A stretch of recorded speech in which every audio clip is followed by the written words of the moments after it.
सत श्री अकाल प्यारे विद्यार्थियों, मेरा नाम प्रेम सिंह ढिल्लों, साइंस मास्टर सरकारी हाई स्कूल मौड़ा जिला बरनाला तो। अज मैं तुहाडे नाल 9वीं जमात का अध्याय 4 परमाणु की बनतर वो साझा करांगा। उम्मीद है कि तुहानूं इहदे विच सिखाईਆਂ जाण वालीआं गल्लां पूर्ण समझ आउणगीਆਂ। ध्यान नाल सीखना ते समझना है और उस तो बाद इस नूं अपने अध्यापक नाल भी डिस्कस करना हैगा। तो अपने को चैप्टर का नाम है स्ट्रक्चर ऑफ द एटम। की हुंदा है एटम? इस नूं पढ़न तो पहला असीं कुछ क महत्वपूर्ण टर्मां जिहड़ियां ने तुहाडे इस पाठ दे विच जां इस विषय दे विच वरतीਆਂ जाणगीਆਂ। सब तो पहली गल हुंदी है कि पदार्थ। पदार्थ की हुंदा है? परमाणुआं अते अणुआं दा समूह जिसका कुछ पुंज होवे अते वो थां घेरे उसनूं पदार्थ कहते हैं। बहुत सारिया चीज़ां तुसीं दुनिया ते देखदे हो, जिवें पानी, ऑक्सीजन, हाइड्रोजन, लक्कड़, ये सारे जिहड़े चीज़ां तुहानूं दिखदियां ने, चाहे वो तुहाडा डस्टर है, ये पेन है, ये सारिया चीज़ां ने पदार्थ। लेकिन ये पदार्थ की हैगा, किस चीज़ तो बनिया है, तो उन्हां दी गल करदे हां कि पदार्थ जिहड़ा है वो अणुआं वगैरह तो बनिया हुंदा है। आपां ने पढ़िया परमाणुआं ते अणुआं दा समूह हुंदा है। लेकिन ये अणु कौन होंदे ने? हुण आपां अणु बारे सीख लईए थोड़ा जिहा। अणु की है? एक ही किस्म के परमाणुआं दे समूह नूं अणु कहते हैं। एक ही किस्म के परमाणु, परमाणु मतलब अणु तो भी छोटे है। सब तो पहला बड़ा पदार्थ, और पदार्थ किस तो बनिया हुंदा है? अणुआं तो। इसदा मतलब अणु छोटा हो गया। अणु जिहड़े है वो किस तो बने हुंदे आ? एक ही किस्म के परमाणुआं तो। मतलब एक अणु बनाने वास्ते कई सारे परमाणु लग सकते हैं, जां कल्ला अणु जिहड़ा कल्ला परमाणु वो भी अणु बना सकता है। तो इसका मतलब ये हो गया कि जिहड़ा परमाणु है यह अणु तो भी छोटा है। तो इस दे विच असीं देखते हैं कि जिवें ऑक्सीजन हो गई, हाइड्रोजन हो गई, क्योंकि असीं पढ़िया एक ही किस्म के जिहड़े परमाणु ने उन्हां नूं असीं की कहंदे आ? अणु कहने आ। एक ही किस्म के परमाणु या परमाणुओं के समूह नूं अणु कहा जाता है। हुण ये परमाणु कौन होंदे ने? ये परमाणु कौन ने? तो आपां अज इस विषय पर गल करांगे कि परमाणु की है।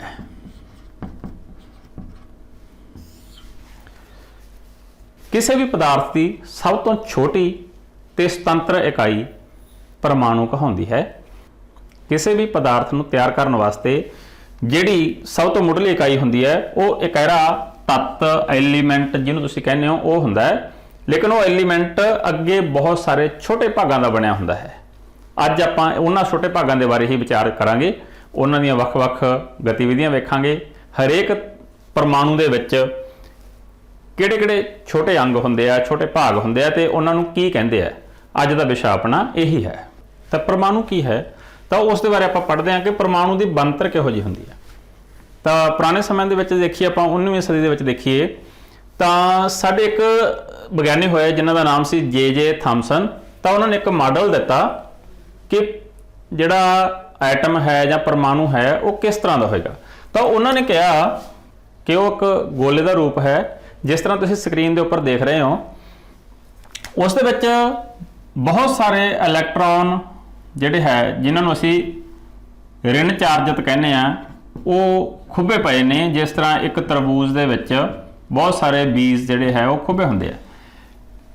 जिन्ने इलैक्ट्रॉनां दा ऋण चार्ज बनदा कुल मिला के उन्ना ही उस दे विच, जिस तरह तरबूज दे विच लाल भाग हुंदा है, ठीक है जी, उन्ना ही चार्ज उन्हां दा धन हुंदा है।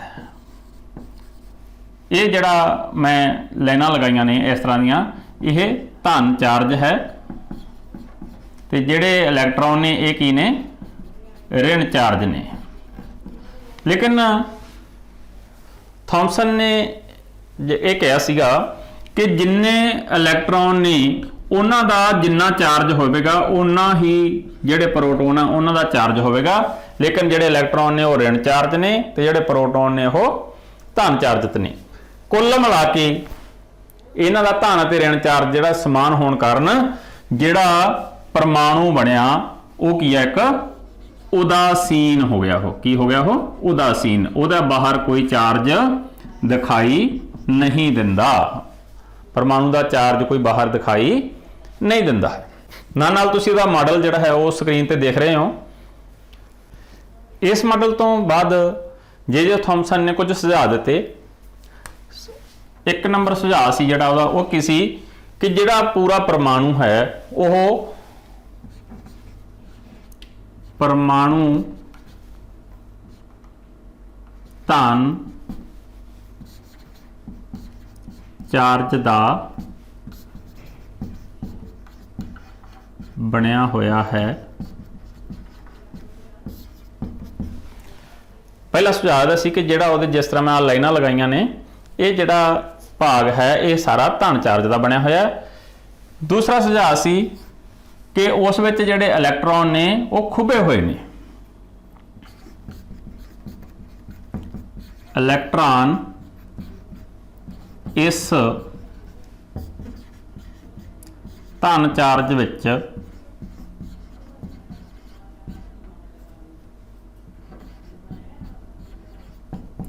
ਖੁੱਭੇ ਹੋਏ ਹਨ।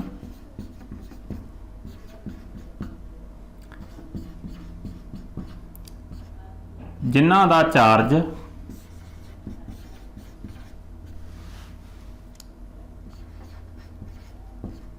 ਪ੍ਰੋਟਾਨਾਂ ਦੇ ਬਰਾਬਰ ਹੈ। ਇਹ ਉਹਦੇ ਦੋ ਸੁਝਾਅ ਸੀਗੇ ਕਿ ਜਿੰਨਾ ਹੀ ਸਾਡੇ ਕੋਲੇ ਧਨ ਚਾਰਜਿਤ ਗੋਲਾ ਹੈ ਉਨੇ ਹੀ ਸਾਡੇ ਬਰਾਬਰ ਦੇ ਇਲੈਕਟ੍ਰੋਨ ਨੇ ਹੈ, ਤੇ ਜਿਸ ਕਾਰਨ ਇਹ ਜਿਹੜਾ ਪੂਰਾ ਪਰਮਾਣੂ ਉਦਾਸੀਨ ਪਦਾਰਥ ਹੈ। ਉਸ ਤੋਂ ਬਾਅਦ ਕੀ ਹੋਇਆ ਕਿ ਸਾਡੇ ਇੱਕ ਨਵੇਂ ਵਿਗਿਆਨੀ ਆਏ ਜਿਨ੍ਹਾਂ ਦਾ ਨਾਮ ਸੀ ਅਰਨੈਸਟ ਰੁਦਰਫੋਰਡ। ਤਾਂ ਉਹਨਾਂ ਨੇ ਕੀ ਕੀਤਾ, ਇਸ ਪਰਮਾਣੂ ਨੂੰ ਲੈਤਾ ਜੋ ਕਿ ਸਾਡੇ ਜੇ ਥਾਮਸਨ ਸਾਹਿਬ ਨੇ ਸਾਨੂੰ ਦੱਸਿਆ ਸੀਗਾ ਕਿ ਪਰਮਾਣੂ ਕਿਹੋ ਜਿਹਾ ਹੋਵੇਗਾ। ਤਾਂ ਜਦੋਂ ਇਹ ਪਰਮਾਣੂ ਲੈ ਕੇ ਰੁਦਰਫੋਰਡ ਨੇ ਐਕਸਪੈਰੀਮੈਂਟ ਸ਼ੁਰੂ ਕੀਤੇ ਤਾਂ ਉਹਨਾਂ ਨੇ ਇਸ ਦੇ ਉੱਪਰ ਅਲਫਾ ਕਣ ਜਿਹੜੇ ਹੈ ਉਹ ਬਰਸਾਏ। ਅਲਫਾ ਕਣ ਜਿਨ੍ਹਾਂ ਦਾ ਪੁੰਜ ਲਗਭਗ 4 ਇਕਾਈਆਂ ਹੁੰਦਾ ਹੈ, ਯਾਨੀ ਕਿ 2 ਹੀਲੀਅਮ ਦੇ ਤੱਤਾਂ ਦੇ ਬਰਾਬਰ ਹੁੰਦਾ ਹੈ। ਤਾਂ ਉਹਨਾਂ ਨੇ ਕੀ ਕੀਤਾ, ਇਹਨਾਂ ਦੇ ਉੱਪਰ ਉਹਨਾਂ ਨੂੰ ਬਰਸਾਇਆ। ਆਪਾਂ ਉਸ ਨੂੰ ਅੱਗੇ ਪੜ੍ਹਦੇ ਹਾਂ ਕਿ ਉਹਨਾਂ ਨੇ ਜੇ ਥਾਮਸਨ ਦੇ ਇਸ ਮਾਡਲ ਨੂੰ ਕਿਸ ਤਰ੍ਹਾਂ ਫਿਲ ਕੀਤਾ। ਤਾਂ ਜੇ ਥਾਮਸਨ ਤੋਂ ਬਾਅਦ ਰੁਦਰਫੋਰਡ ਨੇ ਜਿਹੜਾ ਆਪਣਾ ਇੱਕ ਨਵਾਂ ਪ੍ਰਯੋਗ ਸੈੱਟ ਕੀਤਾ। ਉਸ ਨੇ ਕੀ ਕੀਤਾ, ਇੱਕ ਸੋਨੇ ਦੀ ਪੱਤਰੀ ਲੈਤੀ। ਸੋਨੇ ਦੀ ਪੱਤਰੀ ਬਹੁਤ ਹੀ ਕੁਟੀਨਯੋਗ ਹੁੰਦੀ ਹੈ। ਤੁਸੀਂ ਇਸ ਚਿੱਤਰ ਰਾਹੀਂ ਦੇਖੋ ਕਿ ਆਪਾਂ ਇੱਕ ਸੋਨੇ ਦਾ ਬਿਸਕੁਟ ਤੁਹਾਨੂੰ ਦਿਖਾ ਰਹੇ ਹਾਂ, ਤਾਂ ਅੰਦਰ ਉਸ ਦੇ ਵਿੱਚ ਕਿਸ ਤਰ੍ਹਾਂ ਦੀ ਪਰਮਾਣੂ ਰਚਨਾ ਹੁੰਦੀ ਹੈ। ਤੁਸੀਂ ਦੇਖ ਰਹੇ ਹੋ ਕਿ ਸੋਨੇ ਦੇ ਜਿਹੜੇ ਪਰਮਾਣੂ ਨੇ ਉਹ ਕਿੰਨੇ ਵਧੀਆ ਦਿਖਾਈ ਦੇ ਰਹੇ ਨੇ, ਗੋਲ ਗੋਲੇ ਦੇ ਰੂਪ ਦੇ ਵਿੱਚ ਸਾਨੂੰ ਦਿਖਾਈ ਦੇ ਰਹੇ ਨੇ। ਉਸ ਨੇ ਪੱਤਰੀ ਨੂੰ ਇੰਨਾ ਬਰੀਕ ਕੁੱਟਿਆ ਕਿ ਇਹਨਾਂ 10 ਗੋਲਿਆਂ ਜਿੰਨੀ ਹੀ ਮੋਟਾਈ ਰਹਿ ਗਈ ਉਹਨਾਂ ਦੀ। ਇਸ ਲਈ ਉਸਨੇ ਕੀ ਕੀਤਾ ਕਿ ਅਲਫਾ ਕਣਾਂ ਦੀ ਬੌਛਾੜ ਉਹਨਾਂ ਗੋਲਿਆਂ ਦੇ ਉੱਪਰ ਕੀਤੀ, ਜੋ ਕਿ ਤੁਹਾਨੂੰ ਹੁਣੇ ਮੈਂ ਸੋਨੇ ਦੀ ਪੱਤਰੀ ਤੇ ਦਿਖਾਇਆ। ਜਿਉਂ ਹੀ ਬੌਛਾੜ ਕੀਤੀ ਤਾਂ ਉਸ ਨੂੰ ਉਮੀਦ ਸੀ ਕਿ ਬਹੁਤ ਸਾਰੇ ਕਣ ਜਿਹੜੇ ਉਹ ਵਾਪਸ ਆਉਣਗੇ, ਕਿਉਂਕਿ ਅਲਫਾ ਕਣ ਜਿਹੜੇ ਉਹ ਵੀ ਧਨ ਚਾਰਜਿਤ ਹੈ ਤੇ ਜਿਹੜਾ ਗੋਲਾ ਹੈ ਉਹ ਵੀ ਧਨ ਚਾਰਜਿਤ ਹੈ। ਲੇਕਿਨ ਨਾਲ ਉਹ ਇਹ ਵੀ ਸੋਚ ਰਹੇ ਸੀ ਕਿ ਅਲਫਾ ਕਣ ਜਿਹੜੇ ਆ ਉਹ ਬਹੁਤ ਹੀ ਭਾਰੀ ਨੇ, ਤਾਂ ਉਹ ਇਹਨਾਂ ਨੂੰ ਤੋੜ ਦੇਣਗੇ ਜਾਂ ਇਹਨਾਂ ਦੇ ਵਿੱਚੋਂ ਕਿਸੇ ਹੋਰ ਤਰੀਕੇ ਨਾਲ ਲੰਘ ਜਾਣਗੇ। ਲੇਕਿਨ ਹੋਇਆ ਕਿ ਉਹ ਹੈਰਾਨ ਰਹਿ ਗਏ ਸਿੱਟੇ ਦੇਖ ਕੇ ਕਿ ਜਿਹੜੇ ਬਹੁਤ ਸਾਰੇ ਅਲਫਾ ਕਣ ਸੀ ਉਹ ਸੋਨੇ ਦੀ ਪੱਤਰੀ ਦੇ ਪਾਰ ਚਲੇ ਗਏ। ਲੇਕਿਨ ਕੁਝ ਕੁ ਕਣ ਕਿਸੇ ਚੀਜ਼ ਨਾਲ ਟਕਰਾ ਕੇ ਵਾਪਸ ਉਸੇ ਹੀ ਰਸਤੇ ਮੁੜੇ। ਲੇਕਿਨ ਕੁਝ ਕੁ ਜਿਹੜੇ ਕਣ ਨੇ ਅਲਫਾ ਕਣ ਉਹ ਕਿਸੇ ਚੀਜ਼ ਨਾਲ ਟਕਰਾ ਕੇ ਆਪਣੇ ਰਾਹ ਤੋਂ ਮੁੜ ਗਏ।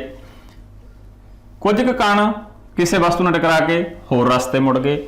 ਤਾਂ ਉਸ ਤੋਂ ਅੰਦਾਜ਼ਾ ਲਗਾਇਆ ਗਿਆ, ਰੁਦਰਫੋਰਡ ਨੇ ਅੰਦਾਜ਼ਾ ਲਗਾਇਆ ਕਿ ਜਿਹੜਾ ਸਾਡਾ ਗੋਲਾ ਬਣਿਆ ਹੋਇਆ ਸੋਨੇ ਦਾ ਜਾਂ ਸੋਨੇ ਦਾ ਪਰਮਾਣੂ ਹੈ ਉਹ ਆਪਣੇ 4 ਸਪੇਰਿਓਂ ਕਿਤੇ ਨਾ ਕਿਤੇ ਉਹ ਖਾਲੀ ਹੈ, ਉਹ ਪੂਰੇ ਦਾ ਪੂਰਾ ਧਨ ਚਾਰਜਿਤ ਨਹੀਂ ਹੈ। ਤਾਂ ਇਸ ਤਰ੍ਹਾਂ ਜਿਹੜਾ ਜੇ ਥਾਮਸਨ ਦਾ ਮਾਡਲ ਸੀ ਉਹ ਰੁਦਰਫੋਰਡ ਦੇ ਪ੍ਰਯੋਗ ਰਾਹੀਂ ਫੇਲ ਹੋ ਗਿਆ। ਤਾਂ ਰੁਦਰਫੋਰਡ ਨੇ ਆਪਣੇ ਮਾਡਲ ਦੇ ਆਧਾਰ ਤੇ ਕੁਝ ਸਾਨੂੰ ਸੁਝਾਅ ਦਿੱਤੇ। ਉਹ ਸੁਝਾਅ ਕਿਹੜੇ ਸਨ? ਕਿ ਪਰਮਾਣੂ ਦਾ ਜਿਹੜਾ ਕੇਂਦਰ ਹੈ ਉਹ ਸਿਰਫ ਧਨ ਚਾਰਜਿਤ ਹੁੰਦਾ ਹੈ, ਜਿਸ ਨੂੰ ਅਸੀਂ ਨਭ ਕਹਿੰਦੇ ਆ। ਮੰਨ ਲਓ ਇਹ ਸਾਡੇ ਕੋਲੇ ਪਰਮਾਣੂ ਸੀ, ਤਾਂ ਰੁਦਰਫੋਰਡ ਦੇ ਸੁਝਾਅ ਦੇ ਮੁਤਾਬਕ ਇਹ ਸੀਗਾ ਕਿ ਜਿਹੜਾ ਵਿਚਕਾਰਲਾ ਭਾਗ ਹੈ ਸਿਰਫ ਜਿਸ ਨੂੰ ਮੈਂ ਇੱਕ ਬਿੰਦੀ ਨਾਲ ਦਰਸਾਇਆ ਹੈ ਉਹ ਹੀ ਧਨ ਚਾਰਜਿਤ ਹੈ। ਬਾਕੀ ਜਿਹੜਾ ਪਰਮਾਣੂ ਦਾ ਗੋਲਾ ਬਣਿਆ ਹੋਇਆ ਹੈ ਜਾਂ ਪਰਮਾਣੂ ਹੈ ਉਹ ਖਾਲੀ ਹੈ, ਉਹ ਉੱਥੇ ਧਨ ਚਾਰਜਿਤ ਨਹੀਂ ਹੈ।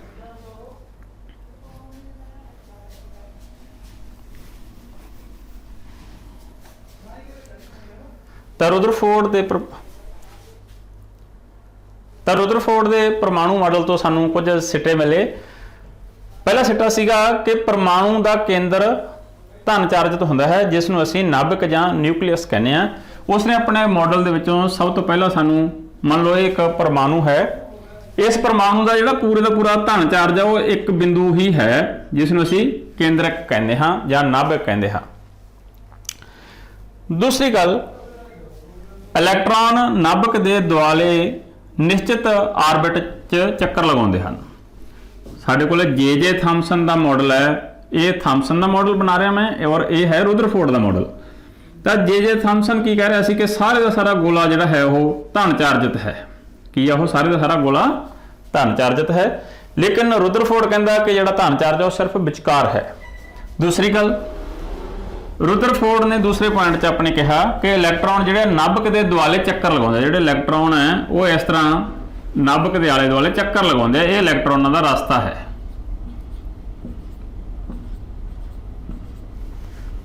ਪਰ ਜੇ ਥਾਮਸਨ ਕਹਿੰਦਾ ਸੀ ਕਿ ਪੂਰੇ ਦੇ ਪੂਰੇ ਗੋਲੇ ਦੇ ਵਿੱਚ ਇਲੈਕਟ੍ਰੋਨ ਖੁੱਭੇ ਹੋਏ ਨੇ। ਤੀਸਰੀ ਗੱਲ ਜੋ ਸਾਨੂੰ ਕਹੀ ਕਿ ਨਾਭਿਕ ਦਾ ਆਕਾਰ ਯਾਨੀ ਕਿ ਨਿਊਕਲੀਅਸ ਦਾ ਆਕਾਰ ਪਰਮਾਣੂ ਦੇ ਆਕਾਰ ਨਾਲੋਂ ਕਾਫੀ ਛੋਟਾ ਹੁੰਦਾ ਹੈ। ਜਿਸ ਤਰ੍ਹਾਂ ਅਸੀਂ ਦੇਖਦੇ ਹਾਂ ਕਿ ਪਰਮਾਣੂ ਦਾ ਆਕਾਰ ਇੰਨਾ ਵੱਡਾ ਹੈ, ਲੇਕਿਨ ਜੋ ਨਾਭਿਕ ਹੈ ਉਹ ਬਹੁਤ ਹੀ ਛੋਟਾ ਬਣਾਇਆ ਅਸੀਂ, ਕਿਉਂਕਿ ਪੂਰੇ ਪਰਮਾਣੂ ਦੇ ਵਿੱਚ ਨਾਭਿਕ ਜਿਹੜਾ ਹੈ ਉਹ ਬਹੁਤ ਛੋਟਾ ਹੈ ਤੇ ਪੂਰਾ ਪਰਮਾਣੂ ਜਿਹੜਾ ਹੈ ਉਸ ਦਾ ਆਕਾਰ ਬਹੁਤ ਵੱਡਾ ਹੈ। ਤਾਂ ਇਹ ਸੀਗੇ ਸਾਡੇ ਕੋਲ ਜੇ ਥਾਮਸਨ ਦੇ ਮਾਡਲ ਅਤੇ ਰੁਦਰਫੋਰਡ ਦੇ ਮਾਡਲ ਦੇ ਸੰਬੰਧ 'ਚ ਕੁਝ ਗੱਲਾਂ। ਲੇਕਿਨ ਉਸ ਤੋਂ ਬਾਅਦ ਕੀ ਹੋਇਆ, ਰੁਦਰਫੋਰਡ ਦਾ ਜਿਹੜਾ ਮਾਡਲ ਸੀਗਾ ਉਸ ਦੇ ਵਿੱਚ ਵੀ ਕੁਝ ਖਾਮੀਆਂ ਪਾਈਆਂ ਗਈਆਂ। ਰੁਦਰਫੋਰਡ ਦੇ ਕਹਿਣ ਦੇ ਮੁਤਾਬਕ ਇਹ ਸੀ ਕਿ ਜਿਹੜੇ ਆਰਬਿਟ ਦੇ ਵਿੱਚ ਚੱਕਰ ਲੱਗਦੇ ਨੇ ਉਹ ਚੱਕਰ ਲਗਾਉਂਦੇ ਇਲੈਕਟ੍ਰੋਨ ਆਪਣੀ ਕੁਝ એનર્ਜੀ ਗਵਾਉਂਦੇ ਜਾਂਦੇ ਆ। ਜਿਸ ਤਰ੍ਹਾਂ ਤੁਸੀਂ ਸਵੇਰ ਤੋਂ ਲੈ ਕੇ ਸ਼ਾਮ ਤੱਕ ਕੰਮ ਕਰਦੇ ਹੋ ਤੇ ਸ਼ਾਮ ਨੂੰ ਤੁਸੀਂ ਥੱਕ ਹਾਰ ਕੇ ਬੈਠ ਜਾਂਦੇ ਹੋ। ਬਿਲਕੁਲ ਉਸੇ ਤਰ੍ਹਾਂ ਹੀ ਇਹ ਵੀ ਮੰਨਿਆ ਜਾਂਦਾ ਸੀ ਕਿ ਜੇ ਇਲੈਕਟ੍ਰੋਨ ਘੁੰਮਦੇ ਨੇ ਤਾਂ ਉਹ ਵੀ ਆਪਣੇ ਚੱਲਣ ਵਿੱਚ ਕੁਝ ਊਰਜਾ ਜਿਹੜੀ ਆ ਉਹ ਵਿਅਰਥ ਕਰਦੇ ਨੇ।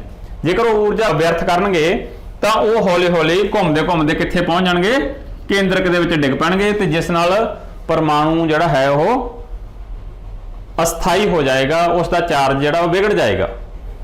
ਤੇ ਇਸ ਤਰ੍ਹਾਂ ਇਹ ਮਾਡਲ ਜਿਹੜਾ ਫੇਲ ਹੋਇਆ ਤੇ ਉਸ ਮਾਡਲ ਦੇ ਸੁਧਾਰ ਲਈ ਫਿਰ ਸਾਡੇ ਕੋਲ ਇੱਕ ਨਵੇਂ ਵਿਗਿਆਨੀ ਆਏ ਜਿਨ੍ਹਾਂ ਦਾ ਨਾਮ ਸੀ ਬੋਹਰ, ਨੀਲ ਬੋਹਰ। ਤਾਂ ਉਹਨਾਂ ਨੇ ਆਪਾਂ ਨੂੰ ਜਿਹੜਾ ਇੱਕ ਨਵਾਂ ਮਾਡਲ ਦਿੱਤਾ, ਆਪਾਂ ਉਸ ਬਾਰੇ ਗੱਲ ਕਰਦੇ ਹਾਂ। ਤੀਸਰਾ ਮਾਡਲ ਹੈ ਬੋਹਰ ਦਾ ਪਰਮਾਣੂ ਮਾਡਲ। ਇਸ ਨੇ ਰੁਦਰਫੋਰਡ ਦੇ ਪਰਮਾਣੂ ਮਾਡਲ ਦੇ ਵਿੱਚ ਕੁਝ ਸੋਧਾਂ ਕੀਤੀਆਂ। ਜੋ ਰੁਦਰਫੋਰਡ ਦੇ ਮਾਡਲ ਦੇ ਵਿੱਚ ਖਾਮੀਆਂ ਸਨ ਉਹਨਾਂ ਨੂੰ ਦੂਰ ਕਰਨ ਦੀ ਕੋਸ਼ਿਸ਼ ਕੀਤੀ। ਉਹਨਾਂ ਸੋਧਾਂ ਦੇ ਵਿੱਚੋਂ ਆਪਾਂ ਨੇ ਸੋਧਾਂ ਨੂੰ ਲਿਖਿਆ ਹੋਇਆ ਬੋਰਡ ਦੇ ਉੱਪਰ, ਆਪਾਂ ਵਾਰੀ-ਵਾਰੀ ਇਹਨਾਂ ਨੂੰ ਡਿਸਕਸ ਕਰਦੇ ਹਾਂ ਤੁਹਾਡੇ ਨਾਲ। ਸਭ ਤੋਂ ਪਹਿਲਾ ਪੁਆਇੰਟ ਸੀ ਕਿ ਇਲੈਕਟ੍ਰੋਨ ਕੇਵਲ ਕੁਝ ਨਿਸ਼ਚਿਤ ਆਰਬਿਟਾਂ ਵਿੱਚ ਹੀ ਚੱਕਰ ਲਗਾ ਸਕਦੇ ਹਨ, ਜਿਨ੍ਹਾਂ ਨੂੰ ਇਲੈਕਟ੍ਰੋਨਾਂ ਦਾ ਵਿਸ਼ੇਸ਼ ਪਥ ਜਾਂ ਡਿਸਕ੍ਰੀਟ ਆਰਬਿਟਸ ਕਹਿੰਦੇ ਹਨ। ਕਿਸ ਤਰ੍ਹਾਂ ਕਿ ਆਪਣੇ ਕੋਲ ਇਹ ਕਿਸੇ ਪਰਮਾਣੂ ਦਾ ਕੇਂਦਰਕ ਹੈ ਜੋ ਕਿ ਧਨ ਚਾਰਜਿਤ ਹੁੰਦਾ ਹੈ। ਇਸ ਦੇ ਆਲੇ ਦੁਆਲੇ ਕੁਝ ਘੇਰੇ, ਸ਼ੈਲ ਜਾਂ ਆਰਬਿਟ ਕਹਿ ਸਕਦੇ ਹੋ ਤੁਸੀਂ, ਇਹ ਬਣੇ ਹੁੰਦੇ ਨੇ। ਤਾਂ ਇਹਨਾਂ ਦੇ ਵਿੱਚ ਹੀ ਇਲੈਕਟ੍ਰੋਨ ਜਿਹੜੇ ਆ ਉਹ ਗਤੀ ਕਰ ਸਕਦੇ ਆ।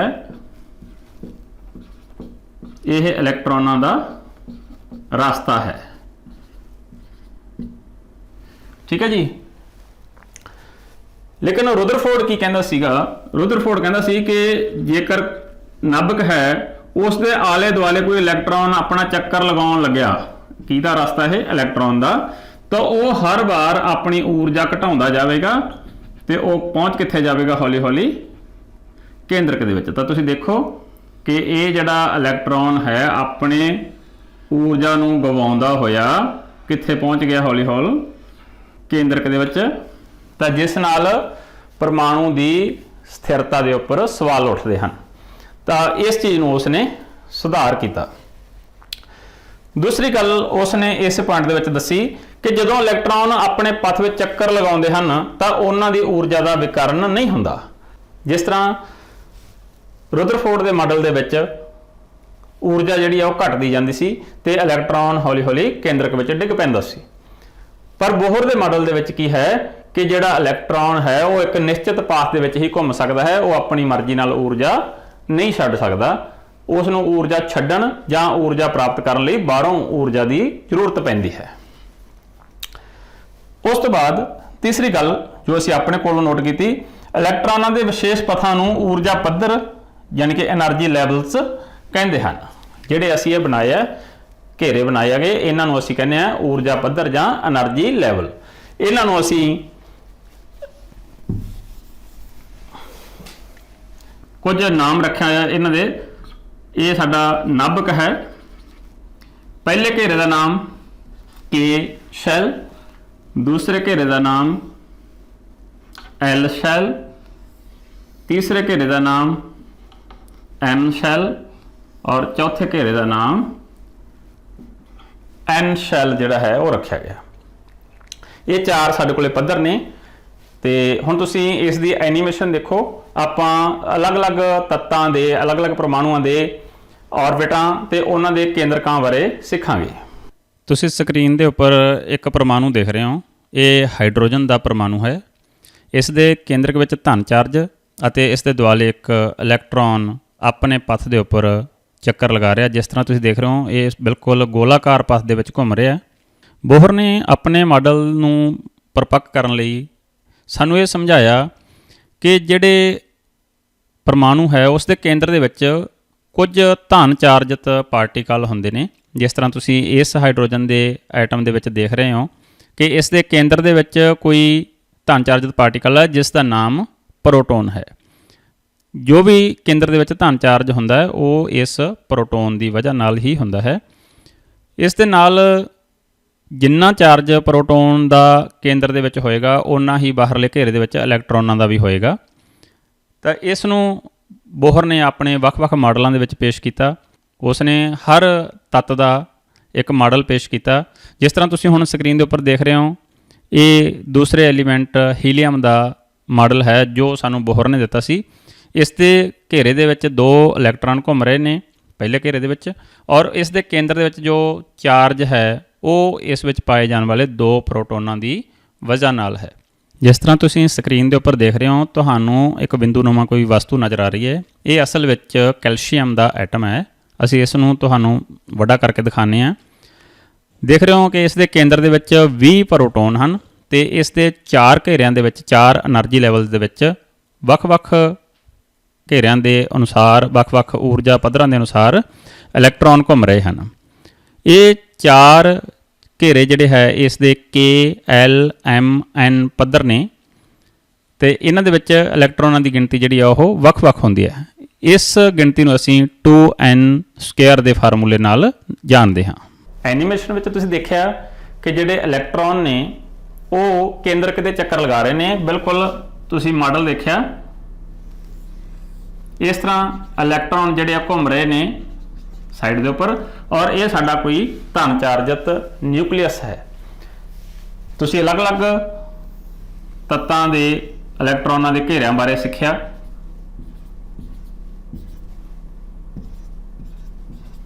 ਠੀਕ ਹੈ ਜੀ, ਇਹ ਸਾਡੇ ਸਾਰੇ ਇਲੈਕਟ੍ਰੌਨ ਨੇ। ਲੇਕਿਨ ਉਸ ਤੋਂ ਬਾਅਦ 1932 ਦੇ ਵਿੱਚ ਇੱਕ ਨਵੇਂ ਵਿਗਿਆਨੀ ਆਏ ਜਿਨ੍ਹਾਂ ਨੇ ਇੱਕ ਨਵੇਂ ਭਾਗ ਦੀ ਖੋਜ ਕੀਤੀ ਜਿਸ ਨੂੰ ਕਿ ਪਰਮਾਣੂ ਵਿੱਚ ਇੱਕ ਨਵਾਂ ਭਾਗ ਮਿਲਿਆ। ਹੁਣ ਤੱਕ ਬੋਹਰ ਦੇ ਮਾਡਲ ਦੇ ਵਿੱਚ ਸਿਰਫ ਸਾਨੂੰ 2 ਹੀ ਚੀਜ਼ਾਂ ਮਿਲ ਰਹੀਆਂ ਸੀ। ਇੱਕ ਸੀਗੀ ਕਿ ਜਿਹੜੇ ਇਲੈਕਟ੍ਰੌਨ ਨੇ ਬਾਹਰਲੇ ਘੇਰਿਆਂ ਦੇ ਵਿੱਚ ਘੁੰਮਦੇ ਨੇ ਔਰ ਉਹਨਾਂ ਦਾ ਚਾਰਜ ਜਿਹੜਾ ਹੈ ਉਹ ਰਿਣ ਚਾਰਜ ਹੈ। ਕਿਹੜਾ ਚਾਰਜ ਹੈ? ਉਹ ਰਿਣ ਚਾਰਜ। ਔਰ ਜਿਹੜਾ ਕੇਂਦਰਕ ਹੈ ਉਹ ਕੋਈ ਧਨ ਚਾਰਜ ਵਸਤੂ ਹੈ ਜਾਂ ਧਨ ਚਾਰਜ ਆਬਜੈਕਟ ਹੈ ਕੋਈ। ਤਾਂ ਇਸ ਤਰ੍ਹਾਂ ਇੱਕ ਪਰਮਾਣੂ ਦਾ ਮਾਡਲ ਸਾਡੇ ਕੋਲੇ ਬੋਹਰ ਨੇ ਪੇਸ਼ ਕੀਤਾ।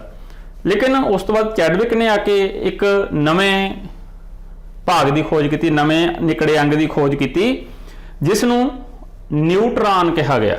ਚੈਡਵਿਕ ਨੇ ਸਮਝਾਇਆ ਕਿ ਹਾਈਡਰੋਜਨ ਦੇ ਐਟਮ ਨੂੰ ਛੱਡ ਕੇ ਬਾਕੀ ਸਾਰੇ ਐਟਮਾਂ ਵਿੱਚ ਉਸ ਦੇ ਭਾਰ ਨੂੰ ਬਰਕਰਾਰ ਰੱਖਣ ਲਈ ਨਿਊਟ੍ਰਾਨ ਨਾਂ ਦਾ ਨਿੱਕੜਾ ਅੰਗ ਪਾਇਆ ਜਾਂਦਾ ਹੈ। ਤਾਂ ਇਸ ਤਰ੍ਹਾਂ ਸਾਡੇ ਕੋਲ ਹੋਂਦ ਵਿੱਚ ਆਇਆ ਮੌਜੂਦਾ ਚੈਡਵਿਕ ਦਾ ਪਰਮਾਣੂ ਮਾਡਲ। ਚੈਡਵਿਕ ਨੇ ਕੀ ਕਿਹਾ ਸੀ ਕਿ ਜਿਹੜਾ ਕੇਂਦਰਕ ਹੈ ਉਸ ਦੇ ਵਿੱਚ ਪਹਿਲਾਂ ਪ੍ਰੋਟੋਨ ਹੀ ਪ੍ਰਾਪਤ ਹੁੰਦੇ ਸੀ, ਲੇਕਿਨ ਜਦੋਂ ਤੱਤਾਂ ਦੇ ਐਟਮਾਂ ਦੇ ਭਾਰ ਦੀ ਗੱਲ ਆਈ, ਵਜ਼ਨ ਦੀ ਪੁੰਜ ਦੀ ਗੱਲ ਆਈ, ਤਾਂ ਉਹਨਾਂ ਨੇ ਦੇਖਿਆ ਕਿ ਪ੍ਰੋਟੋਨਾਂ ਦੇ ਪੁੰਜ ਦੇ ਕਾਰਨ ਤੱਤ ਦਾ ਪੁੰਜ ਜਿਹੜਾ ਉਹ ਮੇਲ ਨਹੀਂ ਖਾ ਰਿਹਾ ਸੀ। ਚਾਰਜ ਤਾਂ ਦੋਨਾਂ ਦੇ ਬਰਾਬਰ ਹੋ ਰਹੇ ਸਨ, ਜਿੰਨੇ ਇਲੈਕਟ੍ਰੋਨ ਸੀ ਓਨੇ ਹੀ ਉਸ ਦੇ ਆਲੇ ਦੁਆਲੇ ਓਨੇ ਹੀ ਕੇਂਦਰ ਦੇ ਵਿੱਚ ਪ੍ਰੋਟੋਨ ਸੀ, ਜਿਸ ਕਾਰਨ ਉਹਨਾਂ ਦਾ ਚਾਰਜ ਸਮਾਨ ਰਹਿੰਦਾ ਸੀ। ਲੇਕਿਨ ਹੋਇਆ ਕਿ ਪ੍ਰੋਟੋਨਾਂ ਦੀ ਗਿਣਤੀ ਦੇ ਹਿਸਾਬ ਦੇ ਨਾਲ ਜਿਹੜਾ ਤੱਤ ਸੀ ਐਟਮ ਸੀ ਉਸ ਦਾ ਜਿਹੜਾ ਪੁੰਜ ਸੀ ਉਹ ਵਧੇਰੇ ਸੀਗਾ। ਪ੍ਰੋਟੋਨਾਂ ਦੇ ਪੁੰਜ ਦੇ ਮੁਕਾਬਲੇ ਐਟਮ ਦਾ ਜਿਹੜਾ ਪੁੰਜ ਸੀ ਉਹ ਵਧੇਰੇ ਸੀ। ਤਾਂ ਉਸ ਤੋਂ ਬਾਅਦ ਇੱਕ ਨਵੇਂ ਤੱਤ ਦੀ ਖੋਜ ਹੋਈ ਜਿਸ ਦਾ ਨਾਮ ਰੱਖਿਆ ਗਿਆ ਨਿਊਟ੍ਰੋਨ। ਔਰ ਨਿਊਟ੍ਰੋਨ ਇਸ ਕਰਕੇ ਇਹਨਾਂ ਦਾ ਚਾਰਜ ਕੋਈ ਨਹੀਂ ਸੀ, ਪਰ ਸਿਰਫ ਇਹਨਾਂ ਦਾ ਪੁੰਜ ਹੁੰਦਾ ਸੀ ਜੋ ਕਿ ਇੱਕ ਪ੍ਰੋਟੋਨ ਦੇ ਬਰਾਬਰ ਹੁੰਦਾ ਸੀ। ਇੱਕ ਨਿਊਟ੍ਰੋਨ ਬਰਾਬਰ ਹੈ ਇੱਕ ਪ੍ਰੋਟੋਨ। ਇੱਕ ਨਿਊਟ੍ਰੋਨ ਦਾ ਪੁੰਜ ਬਰਾਬਰ ਕਿਹਦੇ ਸੀਗਾ? ਇੱਕ ਪ੍ਰੋਟੋਨ ਦੇ ਪੁੰਜ ਦੇ। ਤਾਂ ਉਸ ਤੋਂ ਬਾਅਦ ਫਿਰ ਨਵੇਂ ਮਾਡਲ ਦੇ ਵਿੱਚ ਦੇਖਿਆ ਗਿਆ ਕਿ ਜਿਹੜਾ ਕੇਂਦਰਕ ਹੈ ਉਸ ਦੇ ਵਿੱਚ ਨਿਊਟ੍ਰੋਨਾਂ ਤੇ ਪ੍ਰੋਟੋਨਾਂ ਦੀ ਗਿਣਤੀ ਵੱਧਦੀ ਘਟਦੀ ਰਹੀ, ਕਿਉਂਕਿ ਪ੍ਰੋਟੋਨ ਤੇ ਇਲੈਕਟ੍ਰੋਨ ਜਿਹੜੇ ਹੈ, ਕਿਉਂਕਿ ਪ੍ਰੋਟੋਨ ਤੇ ਇਲੈਕਟ੍ਰੋਨ ਜਿਹੜੇ ਆ ਉਹ ਗਿਣਤੀ ਵਿੱਚ ਕੀ ਸੀਗੇ? ਬਰਾਬਰ। ਲੇਕਿਨ ਜਦੋਂ ਵਜ਼ਨ ਪੂਰਾ ਕਰਨਾ ਸੀ ਤਾਂ ਫਿਰ ਸਾਨੂੰ ਕਿਸ ਦੀ ਲੋੜ ਪੈਂਦੀ ਸੀ? ਨਿਊਟ੍ਰੋਨਾਂ ਦੀ ਲੋੜ ਪੈਂਦੀ ਸੀ। ਤਾਂ ਜਿਸ ਨਾਲ ਤੱਤਾਂ ਦੇ ਜਾਂ ਐਟਮਾਂ ਦੇ ਵਜ਼ਨ ਜਾਂ ਪੁੰਜ ਨੂੰ ਜਾਣਿਆ ਜਾਂ ਸਮਝਿਆ ਜਾਣ ਲੱਗ ਪਿਆ। ਤੇ ਆਓ ਆਪਾਂ ਐਨੀਮੇਸ਼ਨ ਰਾਹੀਂ ਇਹਨਾਂ ਦੇ ਨਿਊਟ੍ਰੋਨਾਂ ਅਤੇ ਪ੍ਰੋਟੋਨਾਂ ਦੀ ਗਿਣਤੀ ਦੇ ਹਿਸਾਬ ਨਾਲ ਪੁੰਜ ਦਾ ਅੰਕਲਨ ਕਰਦੇ ਹਾਂ।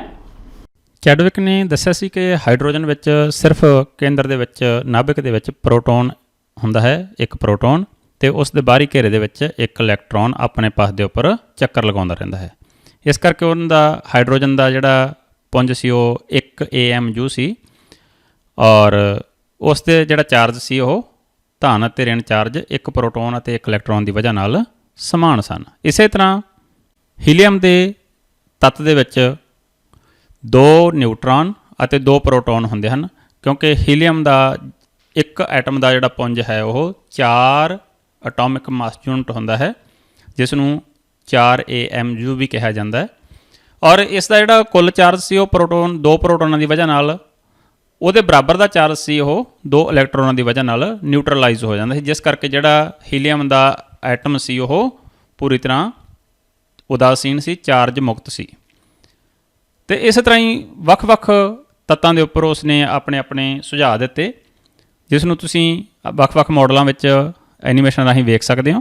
ਤੁਸੀਂ ਦੇਖ ਸਕਦੇ ਹੋ ਕਿ ਲਿਥੀਅਮ ਦੇ ਇੱਕ ਐਟਮ ਦੇ ਵਿੱਚ ਬਾਹਰੀ ਘੇਰਿਆਂ ਦੇ ਵਿੱਚ 3 ਇਲੈਕਟ੍ਰੋਨ ਆਪਣੇ ਪਾਸ ਦੇ ਉੱਪਰ ਚੱਕਰ ਲਗਾ ਰਹੇ ਨੇ।